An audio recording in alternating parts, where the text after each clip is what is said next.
అదే RTV app వార్తల్ని క్షణాల్లో చదివే అవకాశం ఉంటుంది. ఒక న్యూస్ పేపర్, ఒక టెలివిజన్ ఛానల్ మీ చేతుల్లో ఎప్పుడూ ఉంటాయి. బిక్నూరులో విధులు నిర్వహిస్తున్న ఎస్ఐ సాయి కుమార్ బాబాయ్ ఉన్నారు. సాయి కుమార్ మృతి చెందడంతో వారి కుటుంబంలో విషాద ఛాయలైతే అమ్ముకున్నాయి. కామారెడ్డి జిల్లాలో ఈ జరిగిన ఘటనకు సంబంధించి సాయి కుమార్ బాబాయ్ మాటల్లో అయితే తెలుసుకుందాం. అసలు ఏంటిది పరిస్థితి, సాయి కుమార్ మనస్తత్వం ఎలా ఉండే అంశానికి సంబంధించి చెప్పండి. మీ సాయి కుమార్ ఎలా ఉండేవాడు, ఏంది అసలు పరిస్థితి? కొడుకు సాయి కుమార్ చాలా మృదు స్వభావి. ఏ చిన్న విషయానికైనా ఇమ్మీడియట్లీ రెస్పాన్స్ అవుతాడు. చాలా బాధ్యత గల వ్యక్తి.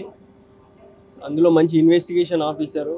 ఆయన చిన్న సర్వీస్లోనే మంచి పేరు సంపాదించుకున్నాడు. ప్రతి దానికి స్పందించే గుణమే ఆయనకు ఈరోజు ప్రాణం మీదకి తీసుకొచ్చిందని నేను భావిస్తున్నా. అంతేగాని దయచేసి మీడియా మిత్రులందరికీ కూడా నేను కోరేది ఒకటే, అన్ని ఛానళ్ళ వారికి, ఇందులో ఎలాంటి నెగిటివ్ ఎపిసోడ్ కండక్ట్ చేయకండి, దయచేసి కంటిన్యూ చేయకండి. అది అమ్మాయిని రక్షించే క్రమంలోనే జరిగిందని నేను అనుకుంటున్నాను 100%.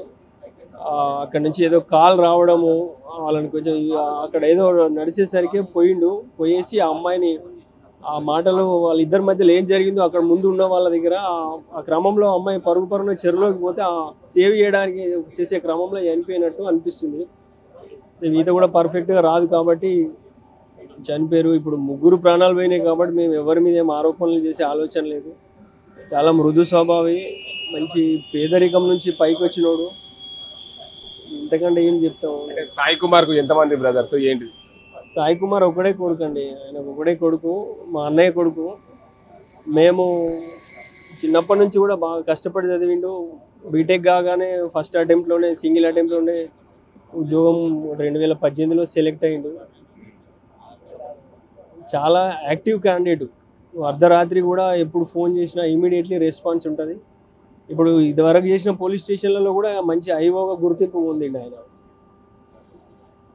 మీరు అంటే సాయి కుమార్కి ఎప్పుడు పెళ్లి అయింది? ఆయనకు పిల్లలు? ఆయనకు 2018లోనే ఉద్యోగం రాగానే పెళ్లి అయింది. ఒక బాబు ఉన్నాడు, 3 ఏళ్ల బాబు ఉన్నాడు.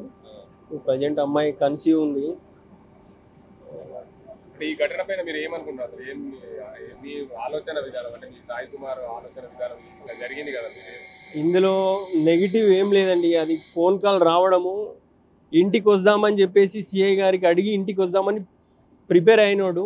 ఇంట్లో లాక్ కూడా వేయకుండా ఇమ్మీడియట్లీ పోలీస్ స్టేషన్ నుండి ఆ ఘటనా స్థలానికి పోయినట్టుగా అనిపిస్తుంది. 20 మినిట్స్లో రీచ్ అయ్యిండు. అంటే మనకు వచ్చిన ఈ కాల్స్ అన్నిటిని చూస్తుంటే 20 నిమిషాల్లో అక్కడికి రీచ్ అయ్యిండు.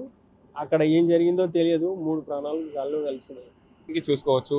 అది సాయి కుమార్ బాబాయ్ చెప్తున్న పరిస్థితి ఏంటంటే, మా సాయి కుమార్ ఇంటెలిజెన్స్ ఆఫీసరు. దీనికి అంతకు సంబంధించి 2018లో ఉద్యోగం వచ్చింది. ఎప్పుడు కూడా ఏ స్టేషన్లో పనిచేసిన ఐఓ ఆఫీసర్గా గుర్తింపు ఉండదు. మా సాయి కుమార్ ఆత్మహత్య చేసుకునేంత పిరికివాడు కాదు. వారిద్దరిని కాపాడే దిశలో సాయి కుమార్కు ఫోన్ రాగానే ఆ ప్రాంతానికి 20 నిమిషాల లోపనే వెళ్ళినట్లు మాకు తెలిసిన సమాచారం. అందువల్లనే అతను కాపాడే ప్రయత్నంలో సాయి కుమార్ అక్కడ మృతి చెందినట్లు చెప్తున్నారు. కానీ సాయి కుమార్కు ఏదైతే ఇది లవ్ స్టోరీ ఉన్నదని ఇదంతా ఎలాంటి ప్రచారం చేయొద్దని చెప్పి సాయి కుమార్ బాబాయ్ అయితే చెప్తున్నారు. మీడియా ఛానళ్లకు విజ్ఞప్తి చేస్తున్నాను, ఇలాంటి ప్రచారాన్ని కొనసాగించకండి. ఈ ప్రచారాన్ని ఇంతటితో ముగించండి. మా సాయి కుమార్ మంచి ఆఫీసరు. మృతి చెందడం వల్ల మేము బాధపడుతున్నాం. సాయి కుమార్కు 2018లో పెళ్ళయింది. 3 సంవత్సరాల ఒక బాలుడు ఉన్నాడు.